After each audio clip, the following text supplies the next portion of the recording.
Togolaises, Togolais, chères concitoyennes, chers concitoyens, je suis Essozamna Marguerite Nyakade, ancienne ministre des Armées du Togo.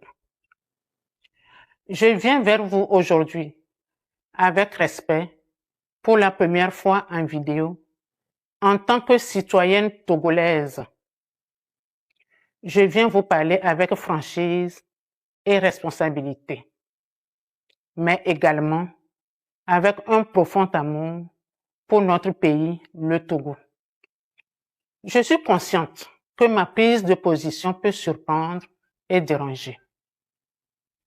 Depuis la diffusion de mes tribunes, certains disent que je m'exprime par amertume ou par frustration.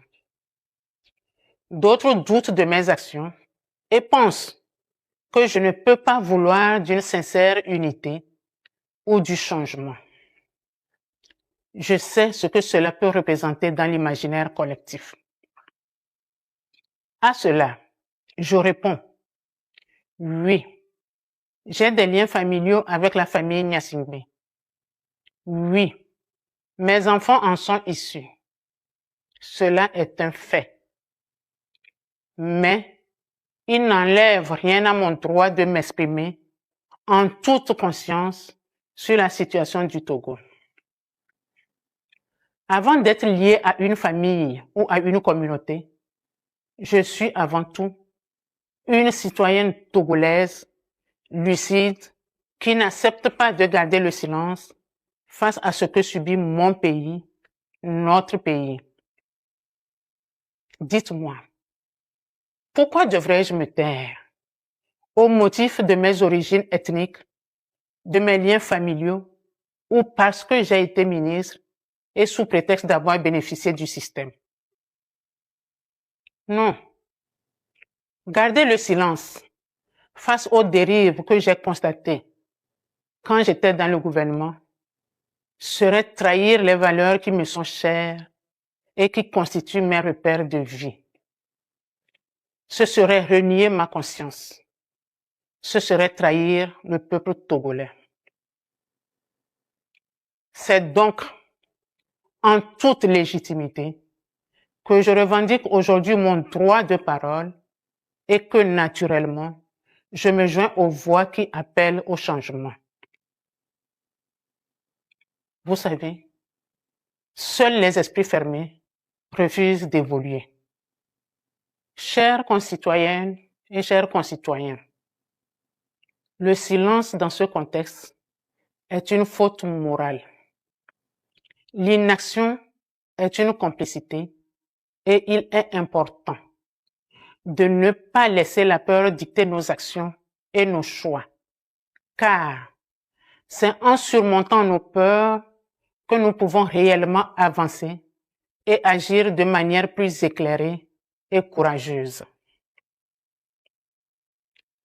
Dès les premières heures de son indépendance, le Togo n'a jamais connu la paix.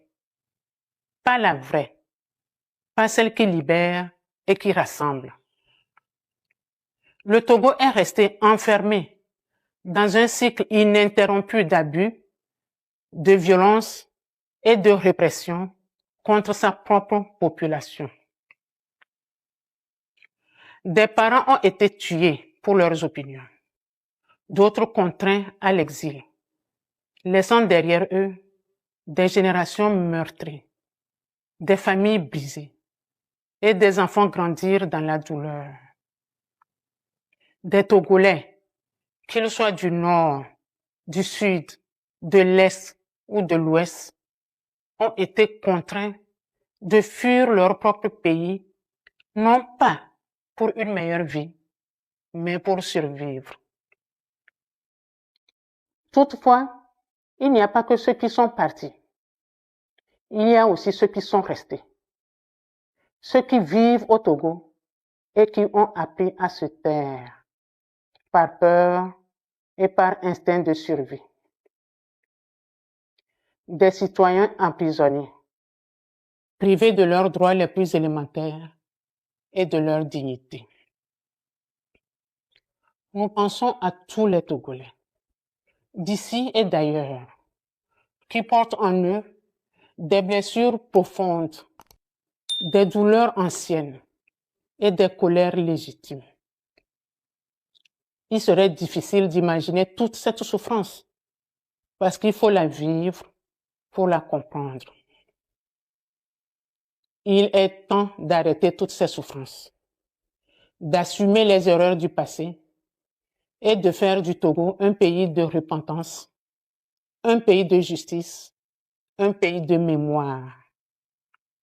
Ce sera le prix de la guérison et le seul chemin vers un pays de pardon et vers une paix réelle.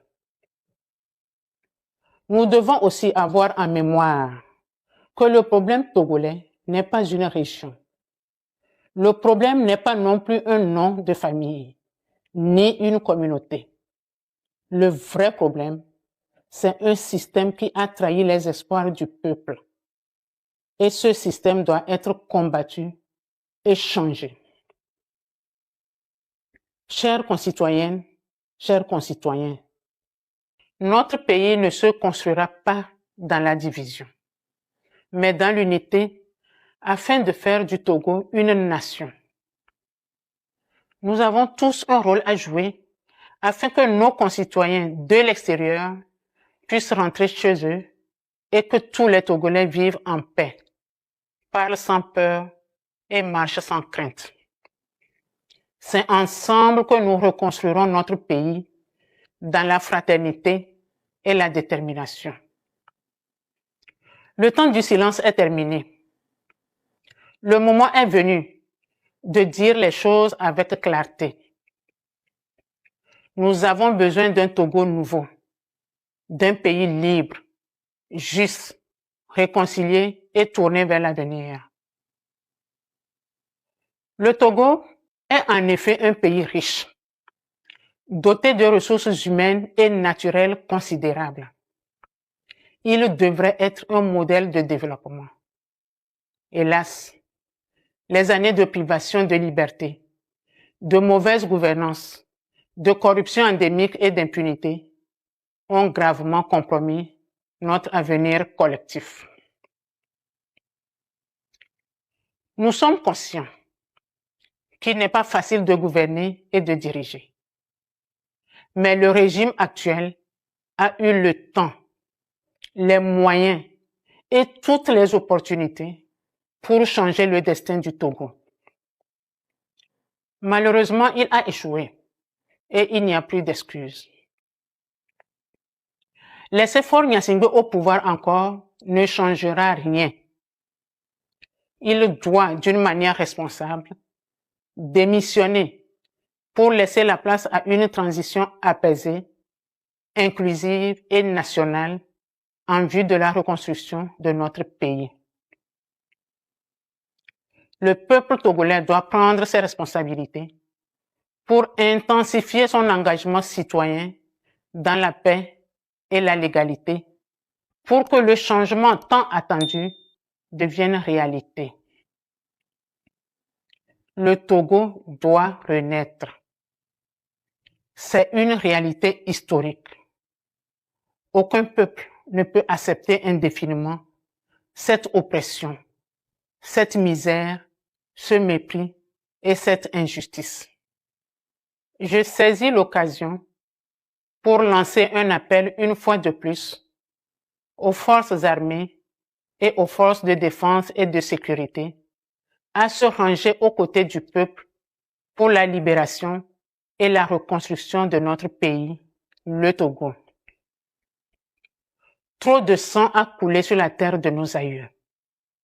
Il est temps de le laver. Mes chers compatriotes, ne laissons plus la peur dicter notre silence. Ne laissons plus la division nous empêcher de nous unir. Il est temps d'écrire une nouvelle page. Il est temps de reconstruire un pays où chaque Togolais aura sa place, sa voix et sa dignité.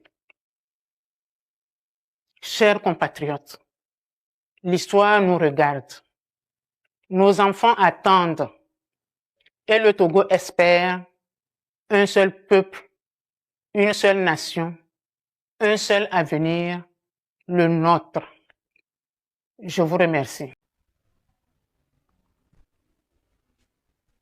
Pour bien comprendre, remontons aux racines. Le Togo, petit pays d'Afrique de l'Ouest avec 8 millions d'habitants, est dirigé par la famille Gnassingbé depuis 1967. Et Adema Gnassingbé prend le pouvoir par coup d'État et règne jusqu'en 2005. 38 ans de dictature militaire marquée par des répressions et des élections truquées. Son fils Faure hérite du trône, aidé par l'armée. Aujourd'hui, ça fait 58 ans au total. Le pays souffre plus de 50% de pauvreté, un PIB par habitant seulement 900 dollars selon la Banque mondiale. Chômage massif chez les jeunes et corruption généralisée. Juin 2025, manifestation à Lomé, violemment réprimée, montrant une frustration bouillonnante contre les hausses de prix et l'injustice. Kia Nyakade, née togolaise, formation militaire solide, elle monte les échelons dans un milieu dominé par les hommes. En 2020, Faure la nomme ministre des Armées, première femme à ce poste, un symbole fort. Elle gère plutôt des réformes antiterroristes et des partenariats avec la France et les USA. Mais elle a remplacé en 2022, peut-être pour son indépendance. Liée lointainement à la famille Gnassingbé, elle utilise ça pour légitimer son appel sans diviser. Son discours arrive au moment parfait, surfant sur des mouvements comme Tournons la page. Maintenant, décomposons le discours. Elle commence par se présenter comme citoyenne et membre de la famille. Le problème n'est pas une ethnie ni un nom, mais un système défaillant. Astucieux, ça unifie et désarme les critiques de division. Elle accuse le régime.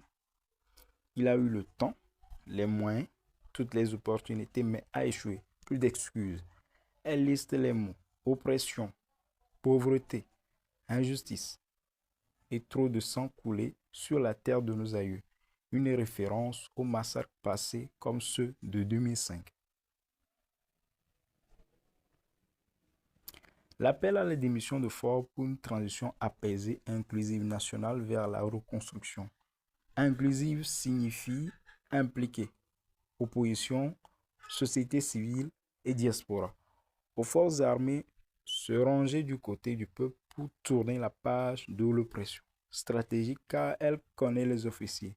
Elle finit sur une note positive, un Togo nouveau, libre, juste, réconcilié. Force du discours, authentique, inclusif et pacifique. Pas de détails concrets sur la transition.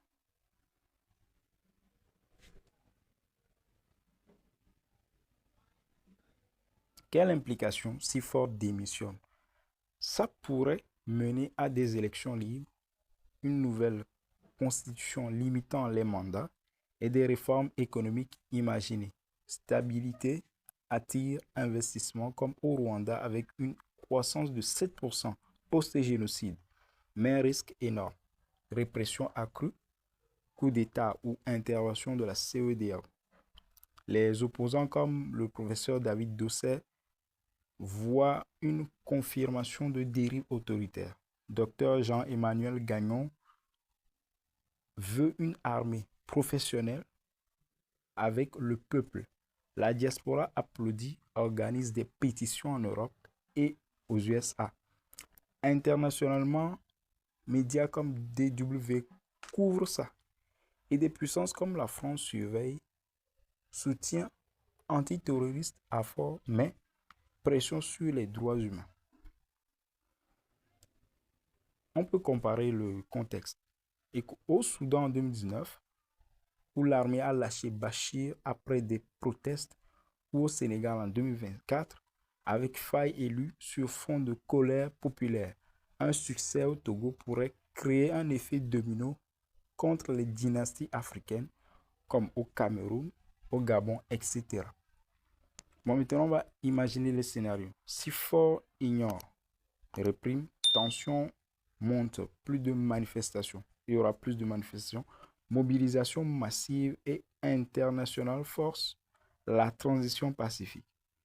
Coup interne par des officiers influencés par Nyakadé.